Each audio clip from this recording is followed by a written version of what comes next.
Naghihintay ka pa rin ba sa kanya? Hinahanap-hanap mo pa rin ba siya?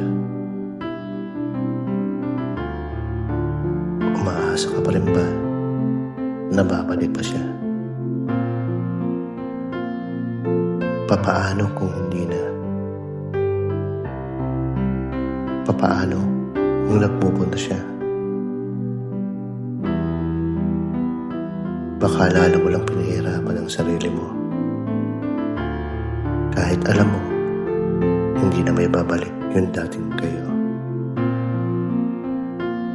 What if tanggapin mo na lang kung ano yung totoo? What if magpatuloy ka na lang kahit hindi na para sa kanya, kundi para sa sarili mo naman? What if maging masaya ka